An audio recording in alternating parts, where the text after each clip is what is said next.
बाबा रे किन लोगों का आप नाम ले रहे हैं।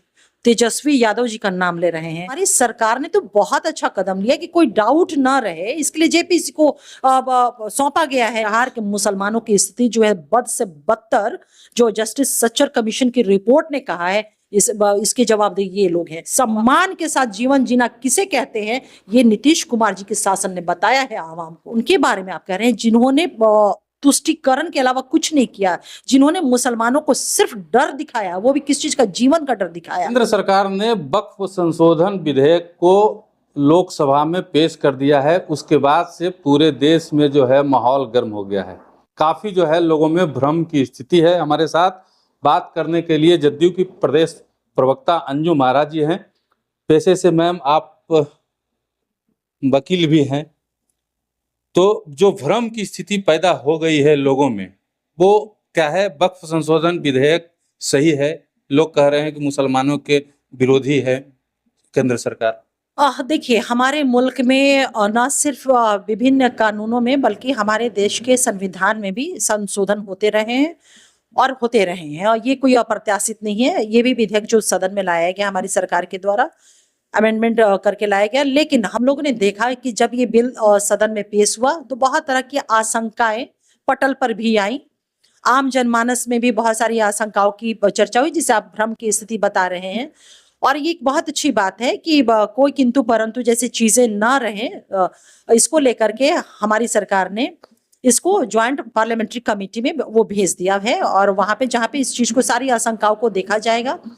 और तो ये जो भेजा गया ज्वाइंट पार्लियामेंट्री कमेटी में, इसका हम लोग, हमारी पार्टी स्वागत भी करती है कि ताकि किसी भी चीजों को लेकर के भ्रम की स्थिति ना बने रहे। तो अब इन सारे मामलों को, जो भी डाउट्स आ रहे हैं या जो भी लोगों को ऑब्जेक्शन जैसी चीजें हैं, वो सारी चीजों को देखने का जुरिस्डिक्शन अब ज्वाइंट पार्लियामेंट्री कमेटी को, और वहां पे उसको देखा जाएगा। रही बात हमारे यहाँ की, तो माननीय मुख्यमंत्री नीतीश कुमार जी के बारे में तो हम सभी जानते हैं कि उनका न्याय के साथ सबका विकास का जो रहा है संकल्प रहा है, उस दिशा में उन्होंने मजबूती से काम किया है। और इस वर्ग के लिए, माइनॉरिटी वर्ग के लिए विशेष तौर पे, मुझे नहीं लगता है कि आजादी के बाद कोई भी सरकार या कोई भी रहनुमा या कोई भी लीडर इतना काम माइनॉरिटी क्लासेस के लिए, अनेक क्लासेस के लिए भी हुए, माइनॉरिटी के लिए भी बहुत सारे काम हुए हैं। तो हमारी पार्टी बिल्कुल इन सारी चीजों के प्रति कंसर्न रही है, और जो जेपीसी में भेजा गया इस मामले को, इस अमेंडमेंट बिल को, हम इसका स्वागत करते हैं। मैम, तमाम तरह के आरोप वक्फ पे पहले भी लगते आए हैं कि वक्फ जो है मनमानी करता है, कांग्रेस ने उनको असीमित शक्तियां दे दी हैं। इस पे क्या कहें? देखिए, वही चीजें है ना कि ये एक परसेप्शन जो लोगों का कहना है, तो ये एक परसेप्शन की बातें हैं। तो ठीक है, ये सारी चीजें जब जेपीसी इन सारी चीजों को देख रहा है तो निश्चित रूप से इस पहलू को भी वो देखेगा। तो अब तो सारा जुरिस्डिक्शन, अब कहने और सुनने की बातें नहीं है। जो भी डाउट है, जिनको जो भी कहना है, जेपीसी है हमारे यहाँ गठित हुआ है, वो उन चीजों को देख रहा है। वहां पे जाकर के अपनी आशंका को निश्चित रूप से वो रेज आउट करेंगे, और वहां उसको पूरी तरह से देख करके इन अकॉर्डेंस फिर चीजें जो है पटल पे आएंगी। केंद्रीय अल्पसंख्यक मंत्री किरण रिजिजू ने जब वो लोकसभा में जब ये बिल को पेश कर रहे थे, तो पूरे देश ने उनको सुना। उन्होंने ये क्लियर तौर पे कहा कि ये बिल जो है मुसलमानों के विरोधी नहीं है, ना ही वक्फ के विरोध में। बस हम चाहते हैं कि वक्फ में पारदर्शिता हो।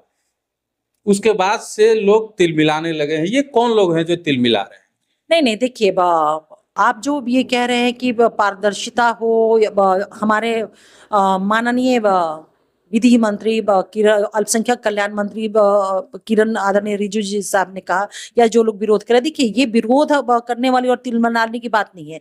अगर कोई भी डाउट आया है, क्योंकि कानून में अमेंडमेंट करने जा रहे, बहुत बड़ी बात होती है, कोई भी डाउट है, तो ये हमारी सरकार ने तो बहुत अच्छा कदम लिया कि कोई डाउट ना रहे, इसके लिए जेपीसी को सौंपा गया है।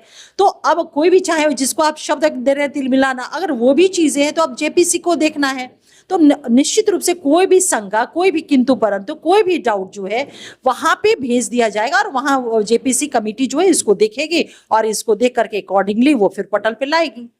आरजेडी की ओर से कहा जा रहा है कि जदयू की मंशा कभी मुसलमानों के हितैषी रही नहीं, वो सिर्फ दिखावा करती है। उनकी असली जो चरित्र है, ललन सिंह का जो भाषण हुआ है आपके पूर्व राष्ट्रीय अध्यक्ष का, उसके बाद जो है उनका असली चरित्र जो है बाहर आ गया। बाबा रे किन लोगों का आप नाम ले रहे हैं। तेजस्वी यादव जी का नाम ले रहे हैं। आज सच्चर कमीशन की जो रिपोर्ट रही है ना, ये यही राष्ट्रीय जनता दल और यही कांग्रेस की सरकार 2005 के पहले इस बिहार में शासन किया है। और बिहार के मुसलमानों की स्थिति जो है बद से बदतर, जो जस्टिस सच्चर कमीशन की रिपोर्ट ने कहा है, इसके जवाबदेह ये लोग हैं। उनके बारे में आप कह रहे हैं जिन्होंने तुष्टीकरण के अलावा कुछ नहीं किया, जिन्होंने मुसलमानों को सिर्फ डर दिखाया, वो भी किस चीज का, जीवन का डर दिखाया। वो इस पे है नैतिक पात्रता बोलने की? मुझे लगता है कि मुंह तक खोलने का उनको अधिकार, नैतिक अधिकार उनके पास नहीं है।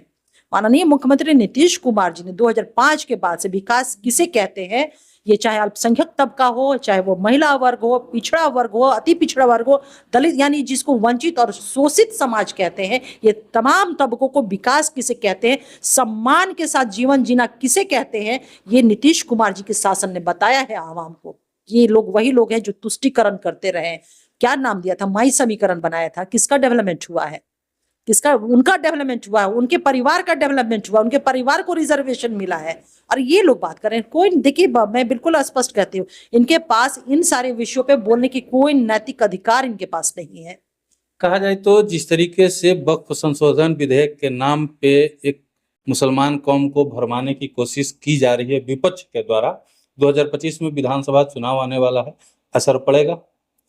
नहीं, देखिए, भरमाने की कोशिश, बिहार की आवाम जो है बहुत समझदार है, आप इस बात को समझिए। ये ऐसा नहीं है कि ये कोई पहली बार इनकी कोशिश है, इसके पहले भी लगातार विपक्ष इस तरह की नापाक कोशिशें करता रहा है। लेकिन हमारी बिहार की आवाम चाहे जिस समुदाय की है, वो सबको पता है कि नीतीश कुमार जी के रहते हुए उनके किसी भी अधिकार का, उनके किसी भी मामले को कोई भी हनन नहीं कर सकता, कटेल नहीं किया जा सकता है। बल्कि जो इस देश के आईन ने उनके अधिकार दिए हैं, वो नीतीश कुमार जी के लीडरशिप में यहाँ की सरकार ने लोगों तक इंश्योर और कंफर्म किया है। चलिए, अंजुम आरा जी को सुन रहे थे आप। इन्होंने साफ कर दिया है कि जब तक नीतीश कुमार रहेंगे, मुसलमानों के हक को कोई नहीं छीन सकता है। तो आप कृपया कर मुसलमानों को भरमाने की कोशिश ना करें।